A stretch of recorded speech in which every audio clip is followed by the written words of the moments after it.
అందరికీ నమస్కారం అండి. ఈరోజు మనం అర్థమెటిక్ గురించి నేర్చుకుందాము. అసలు అర్థమెటిక్స్‌లో టాపిక్స్ ఏముంటాయి? కొన్ని మాత్రమే చెప్పదలుచుకున్నాను ఈరోజు.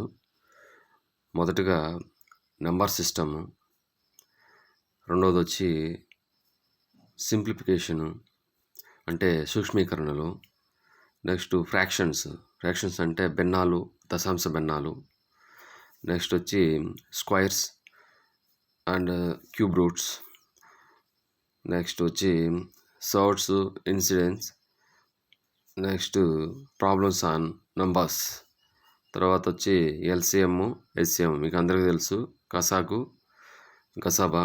వీటి గురించి మనము పూర్తిగా రాబోయే క్లాసుల్లో నేర్చుకుంటాము. నంబర్ సిస్టంలో మొదటగా మనము సహజ సంఖ్యల గురించి తెలుసుకుందాము. వీటిని ఇంగ్లీష్లో మనము నేచురల్ నెంబర్స్లా అని చెప్తాము. దీనికి మనం ఎంతో చూస్తాం దీన్ని. అసలు సహజ సంఖ్యలు అంటే ఏంటి? మనం మామూలుగా యూస్ చేసే 1, 2, 3నే మనం సహజ సంఖ్యలు అంటాం. ఇది స్పెషల్గా చెప్పాలంటే గణించడానికి ఉపయోగించే సంఖ్యలను సహజ సంఖ్యలు అంటారు. ఈ యొక్క సహజ సంఖ్యల యొక్క సమితిని మనం క్యాపిటల్ ఎన్తో సూచిస్తాం. ఈ సమితి అనేది ఎలా ఉంటుందంటే మనం చూస్తున్నట్టుగా n = 1, 2, 3, 4 అండ్ సో ఆన్. అంటే ఏంటంటే అప్ టు అంటే ఈ సహజ సంఖ్యల యొక్క పరిమితి అనేది మనం చెప్పలేం. ఎంత దూరం వెళ్తుందో మనకు తెలియదు. కొన్ని క్రోర్స్ ఆఫ్ నంబర్స్లోకి వెళ్తుంది.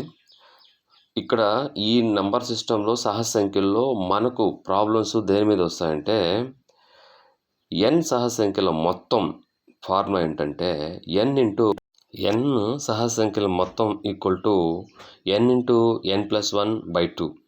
అదేవిధంగా సహజ సంఖ్యల సరాసరిని n+1/2తో చూపిస్తారనమాట. ఇవన్నీ కూడా రాబోయే క్లాసుల్లో కూడా మీకు విత్ ఉదాహరణలతో సహా నేను ఎక్స్ప్లెయిన్ చేస్తాను.